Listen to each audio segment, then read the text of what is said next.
Hello and welcome to Fiber Fables by Hawthorne's Homestead. My name is Elizabeth, and today I will be sharing Grandma Mary's simple, everyday mitten pattern. This is a fairly fast-paced tutorial that assumes you know knitting basics. I use proper names of each technique, such as my preferred cast-on method, in case you need a more in-depth tutorial of that technique. For these mittens, you will need a stitch marker, stitch holder, worsted weight yarn, US size 8 double-pointed needles, and scissors. The cast-on technique I will be using is the cable cast-on. If you want to use any other technique, that is totally okay, but I prefer the cable. So you're going to make a slip knot and put it onto your needle. This is not an in-depth tutorial on the cast-on method itself. If you're struggling with casting on, I would recommend looking up a video specifically for that. But I'm going to insert my hook, or excuse me, my needle into the loop, yarn over, pull through, and put that loop on top. Okay, I'm going to do that again. And I'm going in between each stitch.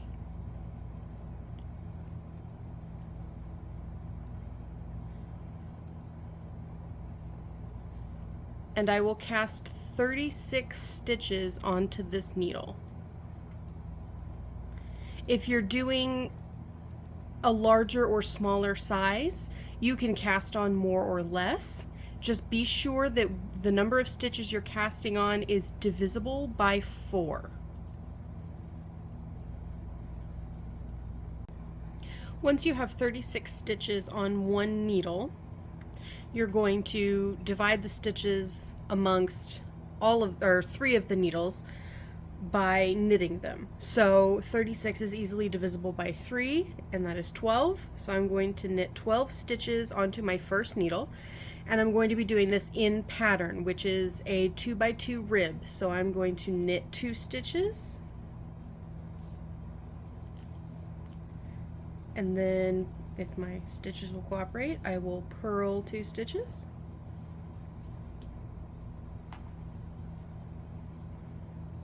Knit 2,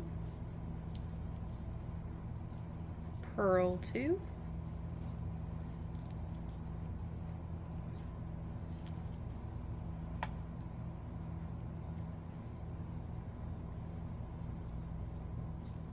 knit 2, not 1,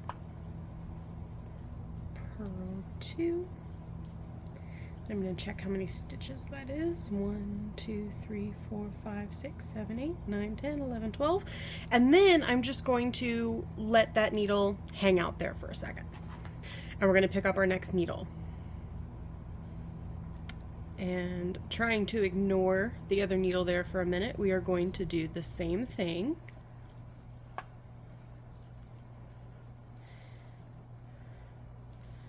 It does like to flip around and be in the way, so it takes a little bit of practice.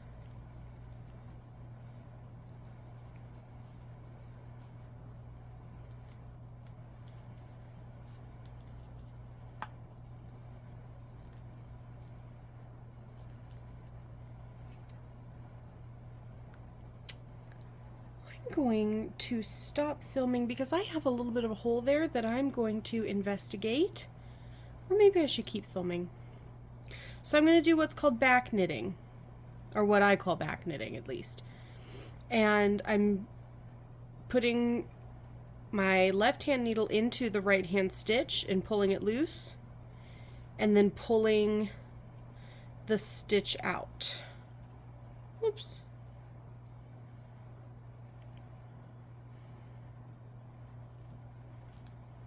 And we're going back to my mistake.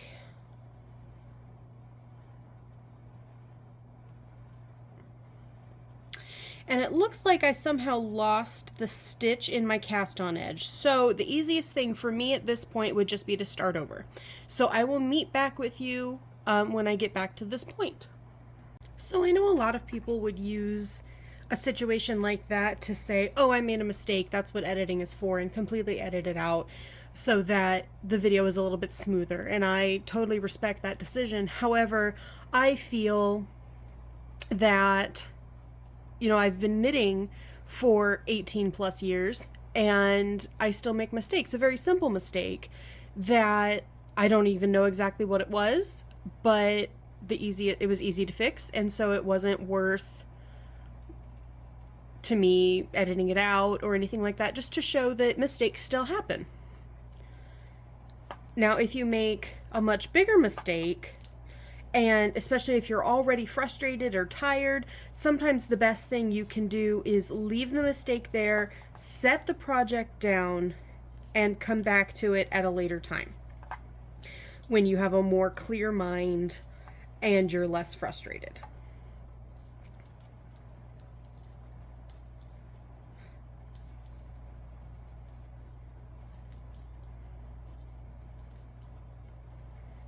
Okay, we're going to make sure I have 12 stitches here. 1, 2, 3, 4. Perfect. And then just like before, we're going to let those two just hang out together. And they're going to do some acrobatics probably. Starting is the hardest part, especially when you're working with double points, I feel like. And that's because you have these pieces that are dancing around while you're trying. Oops.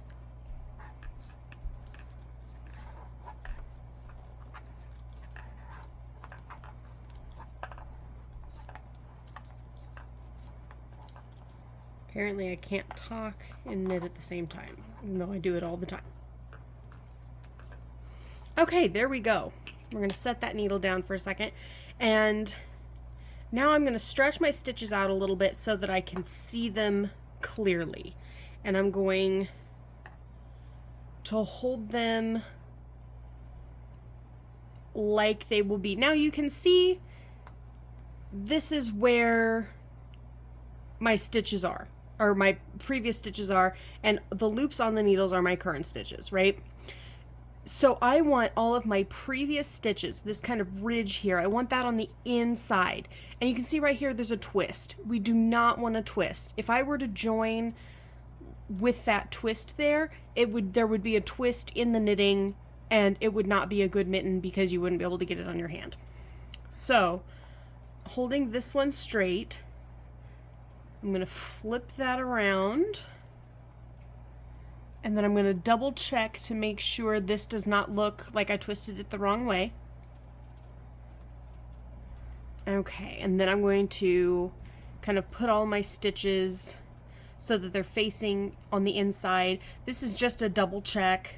You know, if I had it kind of like that, I can tell by looking at it with my experience that that is still not twisted, but for a visual for you guys, I'm going to put it all kind of facing the inside so that you can see that there's no twist.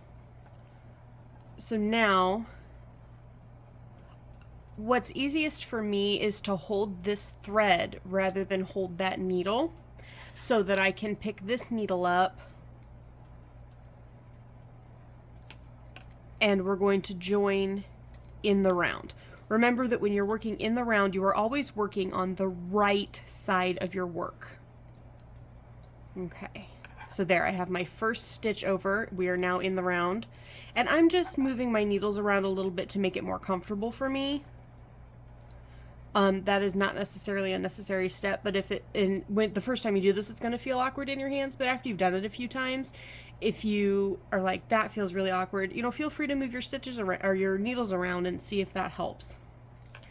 So I'm going to do exactly what I did for my last row, and do a knit 2, purl 2 rib.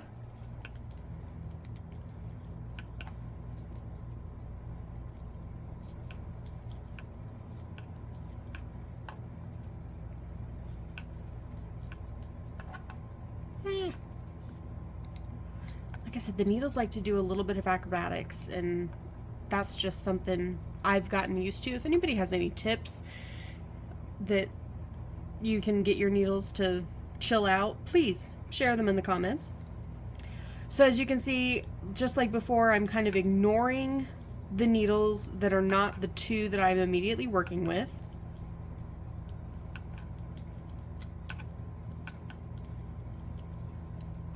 And just like with regular knitting, I am taking my stitches from the left side and moving them to the right. And when I finish one needle, I simply turn it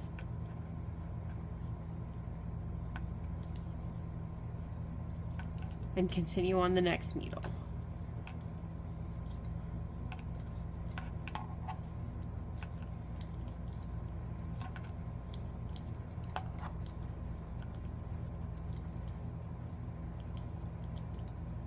And to hold my needles in place, it really helps me as I'm doing this stitch here. I grab my left hand needle to hang on to it because I throw my stitch. There are those who are really good at holding their yarn like so and going through and grabbing it like so. Obviously, I am not good at that because I've always thrown my stitch. So that's part of my acrobatics probably. Okay, so now I'm at the beginning of the row again, or the round again. You can tell we're at the beginning because we have our string here.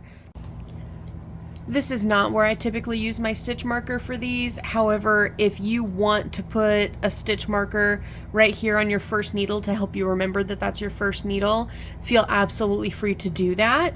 The other thing you'll notice is you'll have a little bit right here where it's kind of stretched. That is totally normal, and it's just because you've only done one row, essentially. Once you do more rows, this will be a little tighter together like your stitches are here.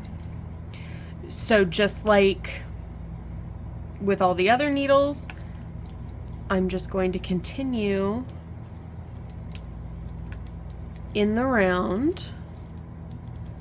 And like I said, at this stage, it's easy to remember where my beginning is because of this thread.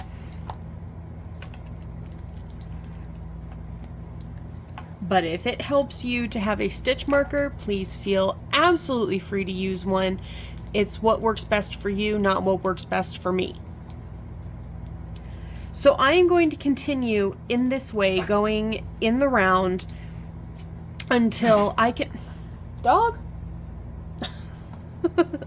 Until I count my purl stitches.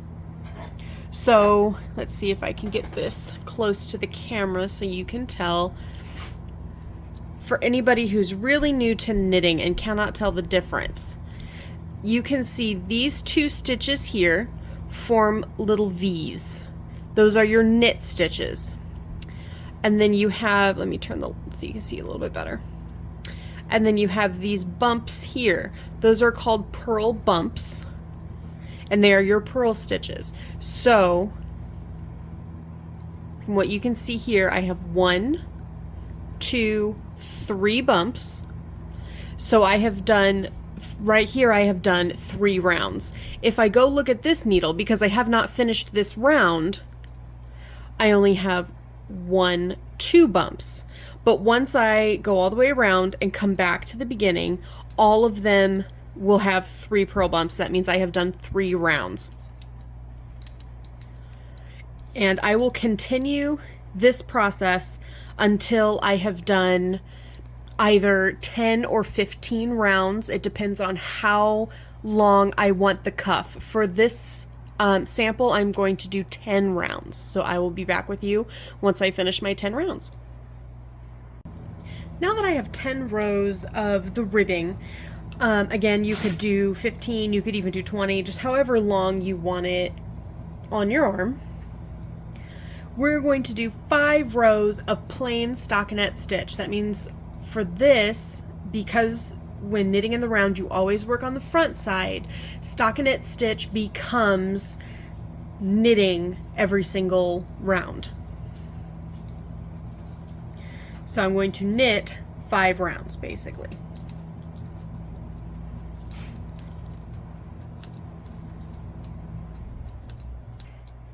Okay, so now that you have 10 or however many rows of ribbing and then 5 rows of stockinette, we are going to start. So where we're at right now is we've done the cuff and we've done this section right here. We need to start increasing for the thumb. So we're going to go from here to basically here. And then eventually we will divide stitches off for the thumb and work from here up. But first we have to make room for the thumb. So that's where our stitch marker is going to come in. And you're going to knit one front and back. So you're increasing a stitch in your first and second stitch. So front and back. So now you have 4 stitches where you once had 2, and you're going to slip your marker. Okay, and now you're going to knit all the way around. Sorry, this yarn is mostly acrylic and does not stretch very well. I don't dislike acrylic. I'm not one of those people that is super picky about my yarn exactly, but I do notice some acrylics are very tough to work with, whereas some of the more natural fibers are easier. Okay, so now that we're back to the beginning, for this next round we are going to knit all the way around. So we're just going to knit these 4 stitches.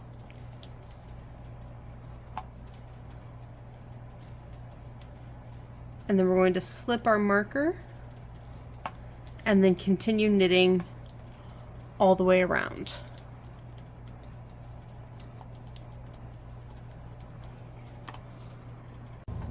So now that we've knit all the way around, we're back with our gusset for the thumb, and we're going to knit front and back again in the first stitch, and then we will knit across to our last stitch just before the stitch marker, and we will knit front and back again and slip the marker and knit all the way around. And then just like before, we're going to knit 1 row all the way around after this one before we increase again. And then we will increase until we have 14 stitches before the stitch marker. So here's a little tip, if I can get it to show up well enough on the camera. So kind of like when you're counting your rows and you're counting the purl bumps, if you are having trouble remembering, did I knit the last row or did I increase the last row?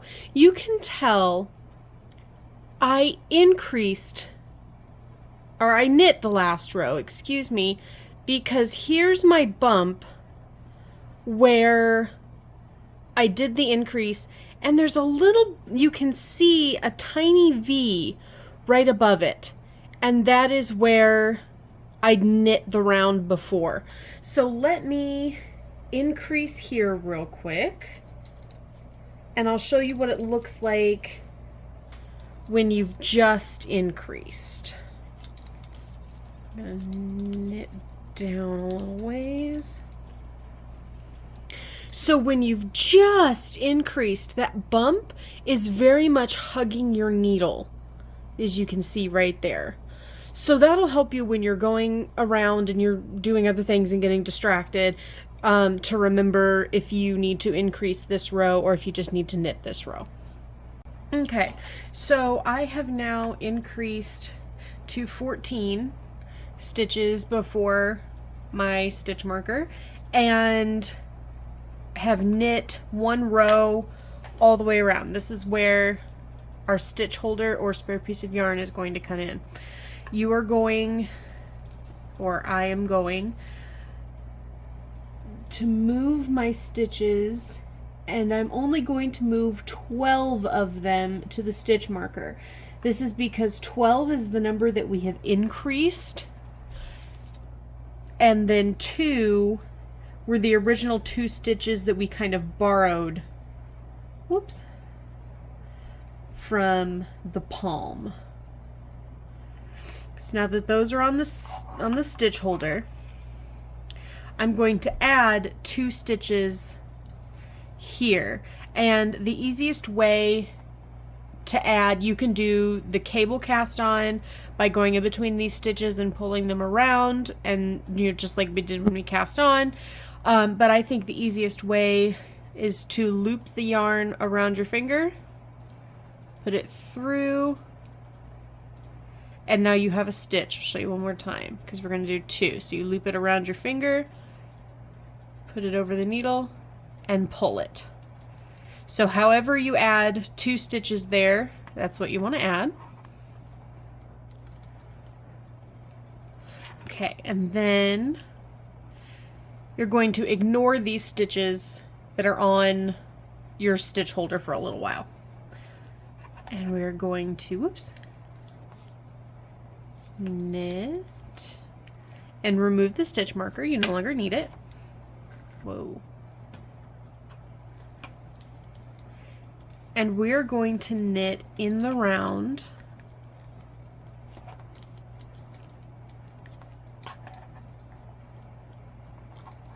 And while I have those needles in there so it'll stretch, this is also an okay time to try it on. Now my stitches are stretching a little bit, but that's okay because they will go back into shape.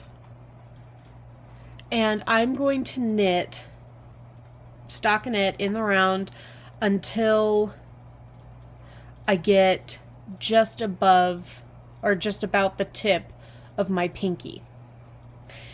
An option, if you want to make fingerless mittens so that they do not come all the way up and close and you just want them to stop about here and be open, you would knit, I usually knit until the first knuckle of the pinky. Sometimes if I want them a little bit longer. If I don't, I knit them like where the pinky joins to the palm of the hand.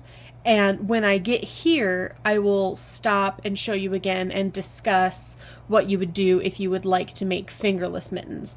And then of course, if you want to make mittens, like I said, you're going to knit until you get to about the top of the pinky, and then I will show you how to decrease. So this is a fingerless mitten that I just finished knitting. I haven't even woven in the ends yet.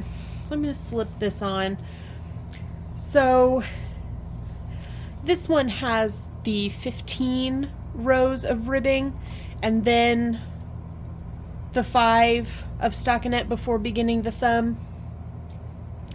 And I stopped stockinette right here, which is about this spot where the pinky connects to the palm.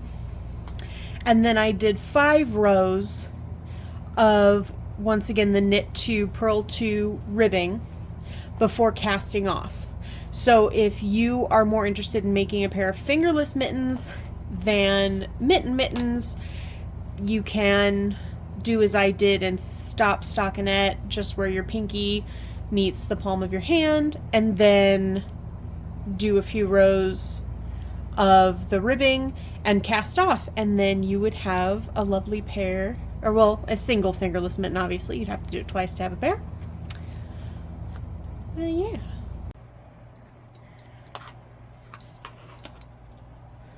Okay, so as you can see, I have this so that it fits like I want it to, so it's nice and comfy around the thumb, and it is covering the tip of my pinky finger.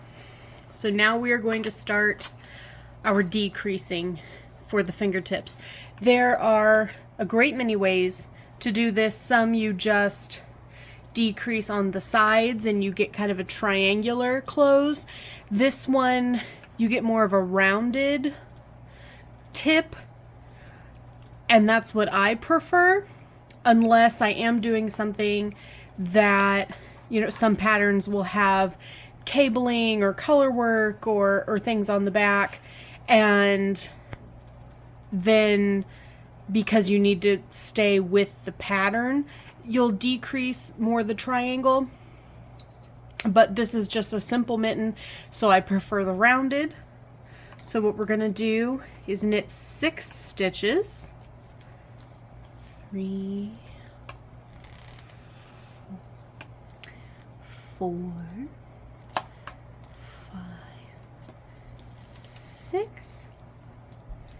And then we're going to knit 2 together. So we're going to grab 2 stitches, yarn over, pull through both, and now we've decreased 1. So now we're going to knit 6 again. 1, 2, 3, 4,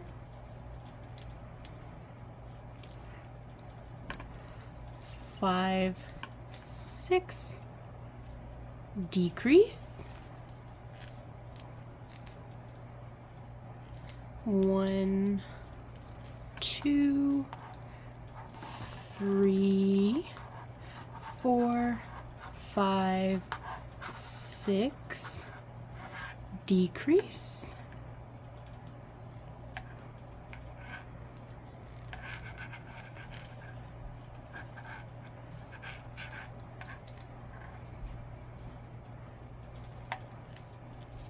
1, 2, 3, 4, 5, 6, and decrease.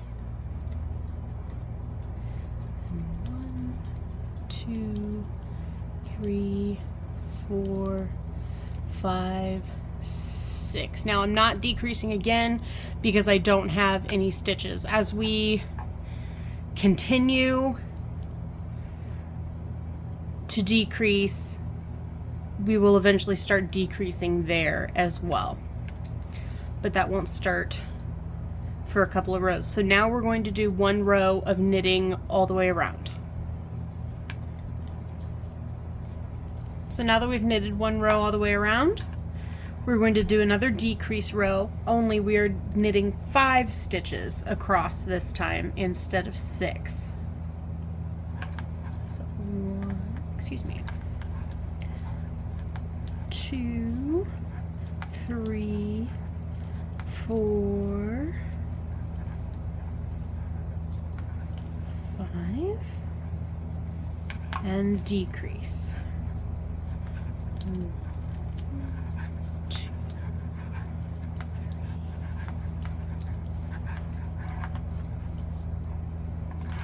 5, decrease.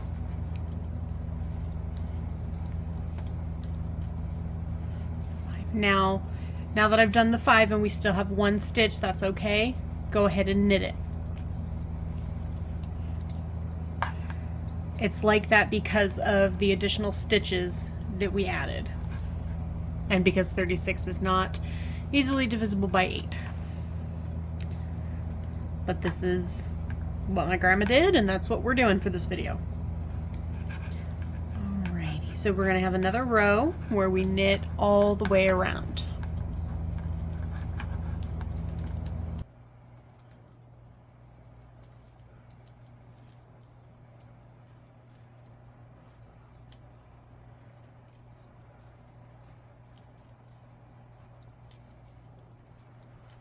Alrighty, and so this is the first time we're going to decrease on our last stitches because we have 2 left.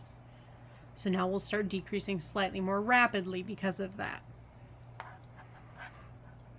Excuse me. And once again, we are going to knit all the way around. So this is where it might become helpful to have a stitch marker to mark which needle is your first one.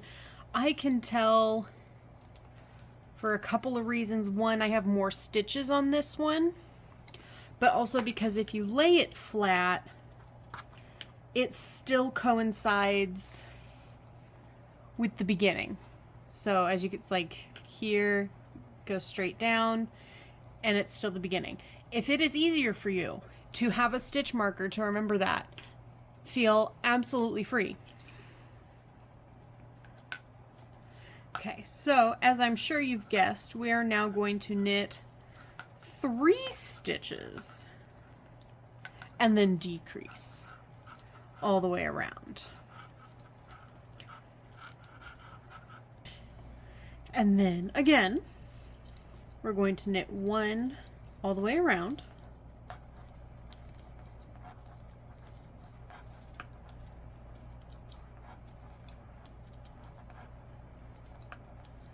Now this is the last row that we are going to knit all the way around. And the rest of our rows are going to be decrease rows. That's what's going to help it have more of a rapid decrease right at the very tip, and that's what will round it instead of having kind of the triangular look.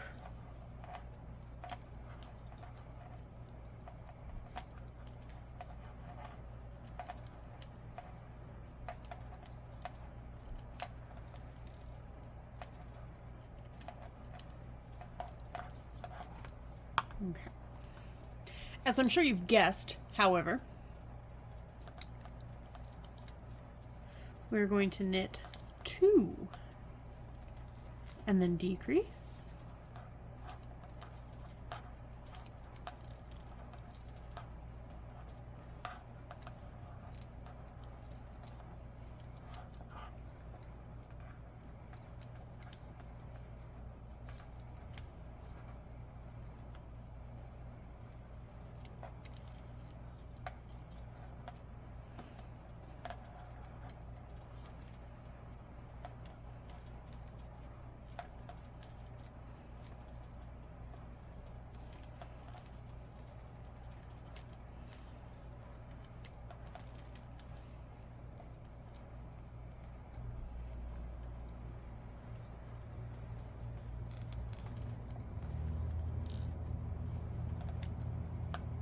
So we're back at the beginning. And like I said, we're not going around once. We're just going to knit 1, decrease, knit 1, decrease. This yarn really is fighting me. I apologize. Had I known it was going to be a pain in the butt, I would have picked a different one.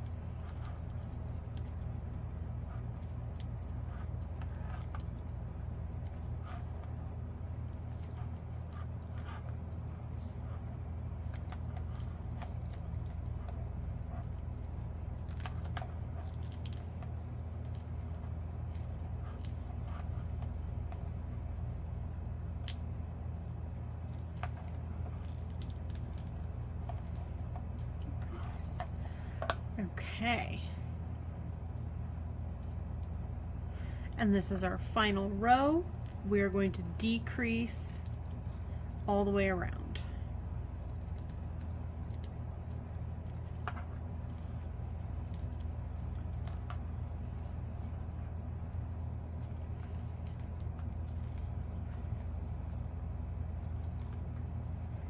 And that one, I'm just going to, because it's just one stitch, I'm going to slip it over to there, and we'll only have 2 needles because it's hard for just one stitch to hold a needle,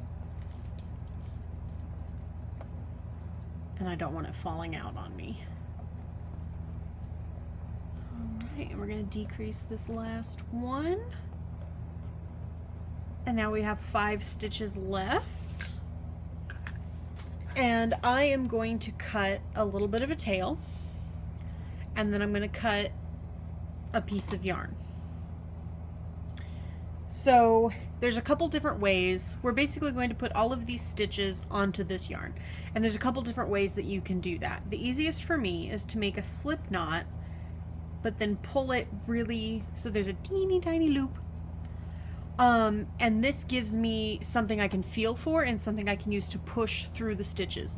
The easiest way to do this is to get up and go across the room and get the tapestry needle that really isn't too far away, but I'm too lazy to go get.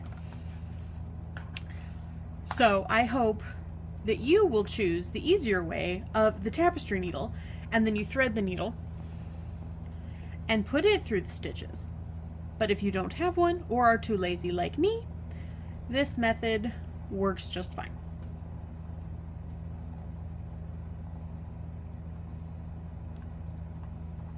Okay.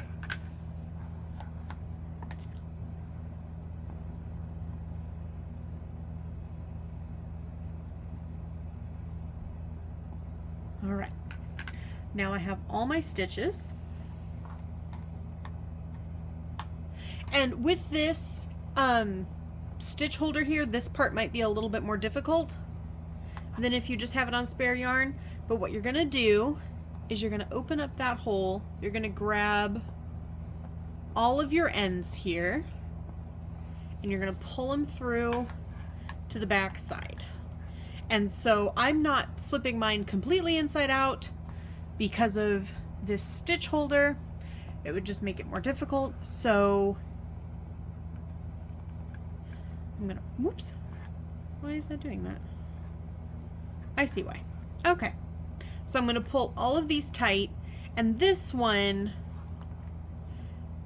if I pull, yeah, so if I pull on this one gets a little shorter. So that's, oh, I'm sorry, not quite in center. So that's how I know that this is the thread that I looped in, and this is the thread that was left over from knitting. So I'm going to take them and I'm going to tie a knot. I'm just going to tie a square knot. And it's so small that it shouldn't bother your hands. It's never bothered mine. And then of course you weave in your ends. And then, as you can see, some of these from putting them together, from doing two together, have kind of just gotten a little, they don't look quite nice. So I'm just going to tuck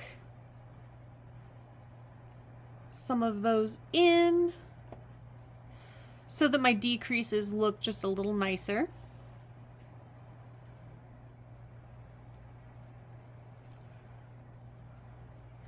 Stretch it out a little bit. Okay. And there. We are almost done now. We just have to worry about our thumb. Unless for some reason you want your thumb to be cold. Okay. So, we're going to move 6 of these stitches onto the first needle.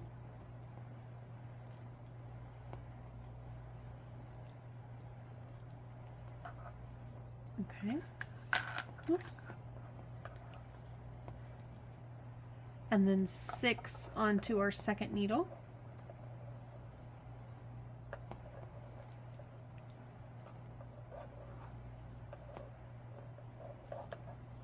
Okay, and we are done with our stitch marker.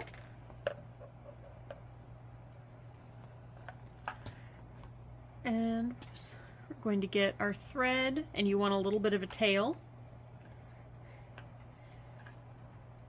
And we're going to start here, and we are just going to insert our needle into the edge of the fabric to pick up stitches. So let me try to show you that a little bit slower and a little bit more up close. Okay, so you have some loops here. I'm going to go through these 2 because this one, if I just go through one, it's going to be too wide and create a hole. So I'm going to go through the 2. And if it still creates a little bit of a hole, you can work with that. Yeah, see how it still created some hole? That's fine. You can work with that when you're weaving in your ends and cover that up. So again, I'm going to go in, yarn over, pull through. We're going to go, I think right here. I'm going to try to catch both of those. Nope, not going to let me do that. Okay. Yarn over. And then yarn over, pull through there. And I've pulled through 5 stitches. So 4 to 6 is about what you're wanting, because you don't want to have too much or too little space here. You want, you know, the thumb to go all the way around. But this also especially depending on if you pick up more stitches, this might be too big for your thumb. You might be like, wow, that is a thumb. So what I would recommend is trying it on, and if you can, let's do it here, if you can pinch part of it and kind of cinch it, and you can lose a couple of stitches, go ahead and on your first knitting round, decrease them. So I would knit my first 6 here.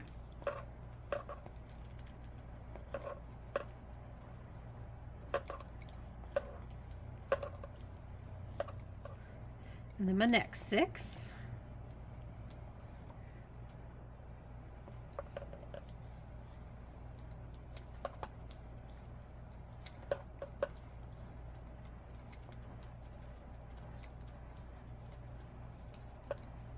Okay, so now we're back at the beginning and we need to secure our beginning edge. Or not beginning edge, our beginning yarn. So I'm just going to tie a loose knot. We don't want it to be too snug because we want to be able to insert our needle into this stitch later. And if you do it too tight, you won't be able to.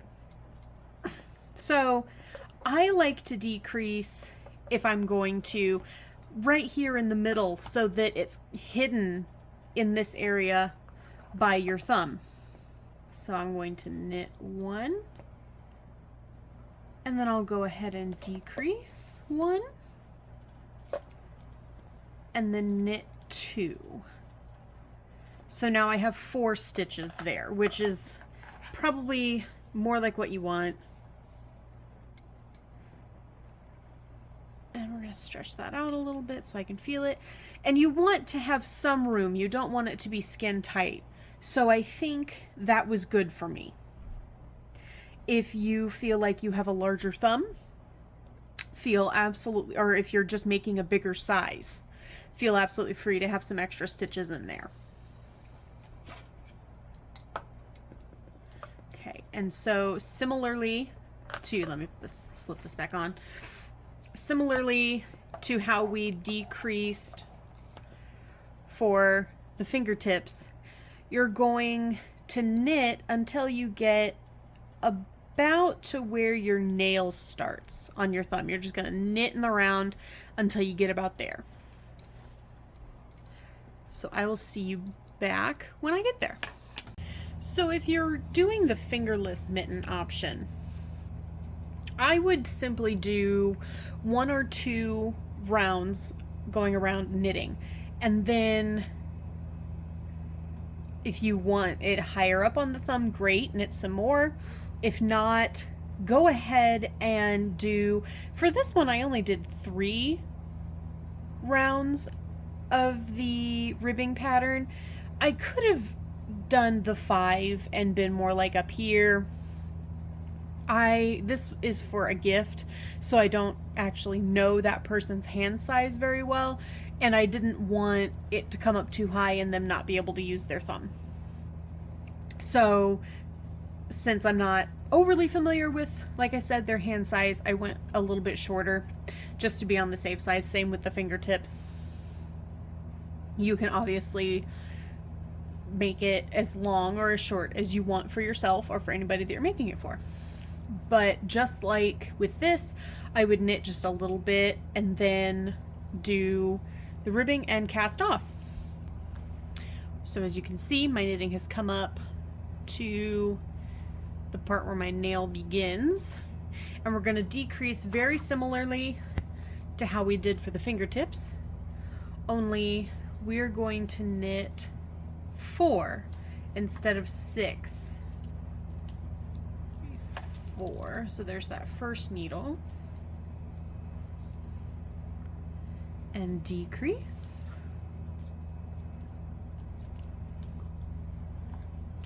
2, 3, 4,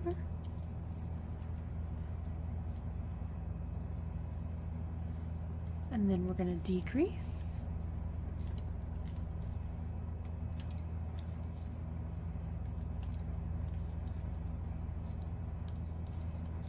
4. Okay, so we've gone all the way around. And we're going to knit all the way around.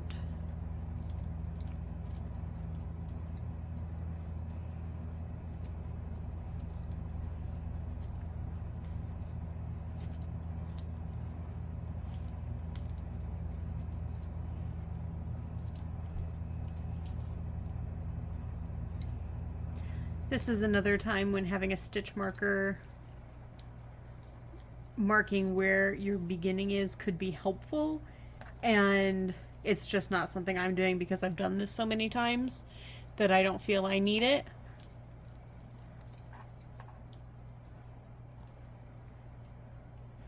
Okay, now we're going to knit 3 and decrease.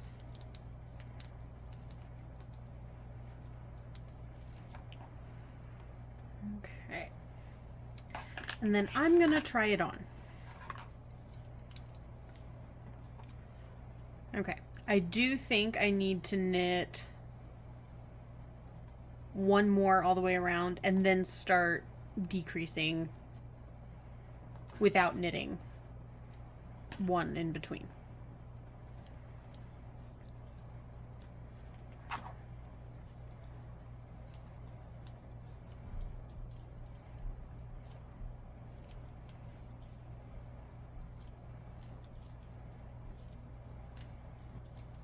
Okay, so now we're going to knit 2.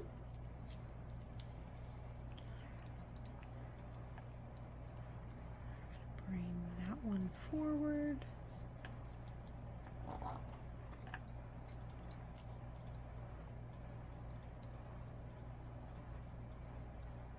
And decrease.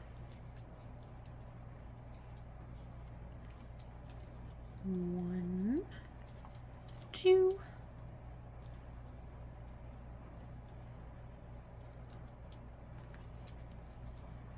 decrease, 1, 2, and decrease. Okay, so now we're going to knit 1 and decrease. Knit 1, decrease. Sometimes you're seeing me pull my knitting down with my thumb and my forefinger, and that's just helping me like get to the stitch more easily. Okay, so now we have 2 stitches on each needle. And whoops, we're going to try it on. Covers the thumb perfectly. So we're going to do exactly as we did on the fingertips. And once again, I am too lazy to go get the tapestry needle. So I'm making my little slip knot.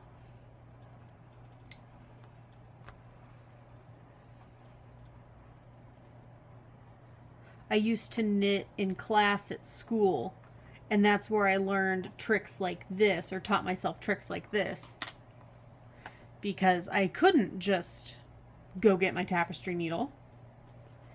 And I didn't want to wait until I got home to finish.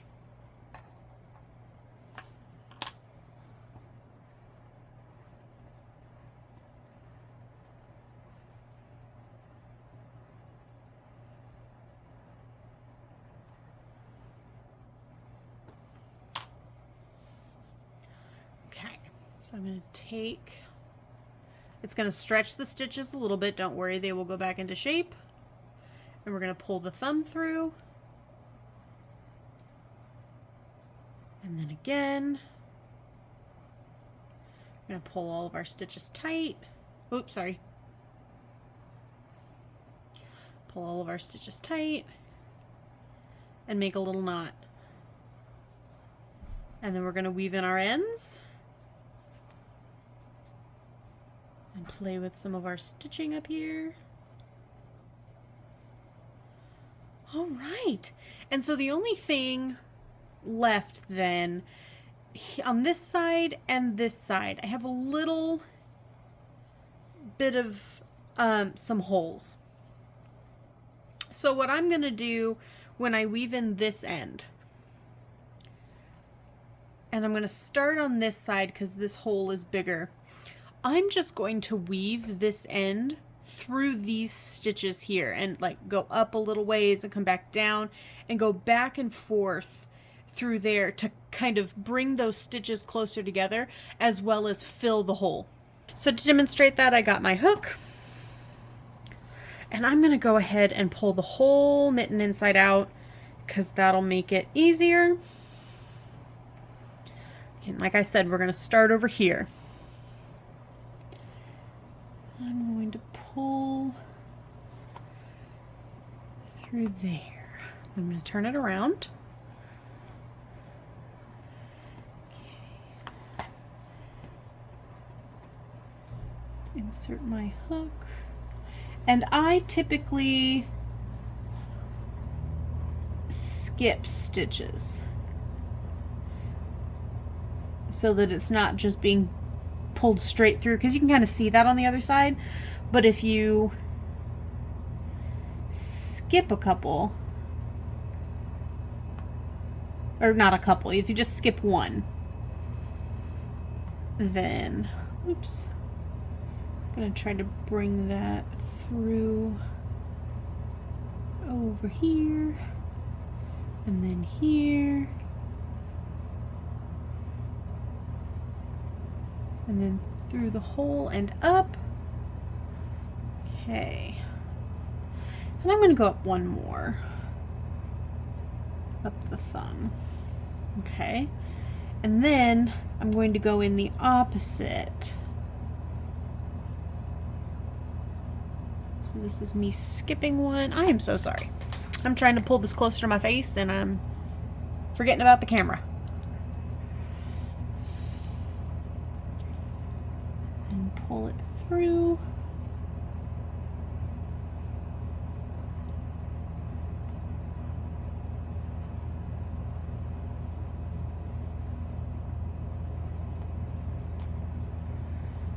Okay. So that's still kind of religious. It's a little holy. So we're going to go back.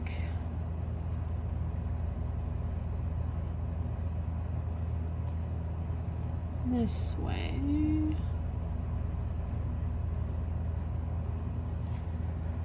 Ooh, and seeing where to go is becoming a problem because of all of my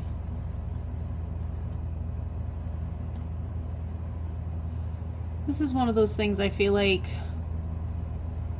don't want to take too seriously. You don't want to make the perfect mitten. Just okay, but as you can see, that's covered up that hole a fair bit. Now I'm going to try to see, I don't have much tail left, so I'm going to see if I can get this other one. So I'm going to take my thread this way and then down this way. Okay. And then I'm essentially going to do the same thing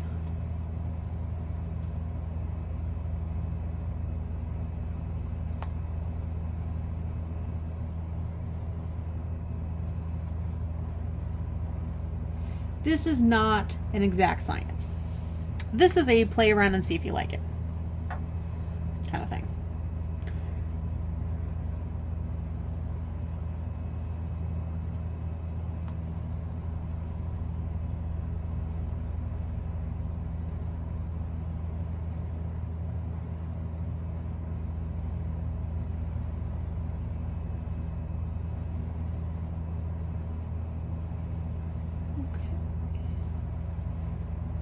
Oops.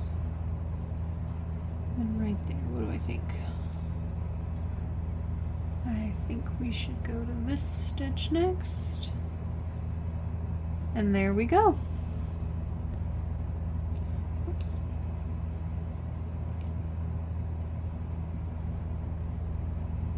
Weave that in a little bit.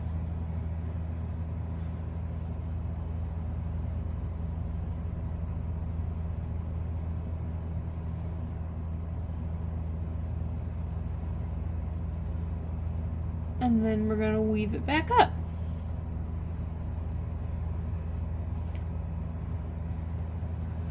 Okay, so normally I would also weave in the other ends, but you don't need to spend the time watching me do that. So I'm just going to pull it through and show how much nicer that looks. You can still tell a little bit, but that's only if people are going to be looking really close. But there is your mitten. And you would make a second mitten. What am I saying? A second mitten for your other hand, obviously. And you would make it exactly the same way because this mitten is the same on this side as it is on this side. If you're following a pattern where there is design on one side, it will tell you which side to do the thumb on, and you will basically do the opposite when you do the other hand. But yeah, like I said, here's your mitten. I hope you make tons of them and have fun.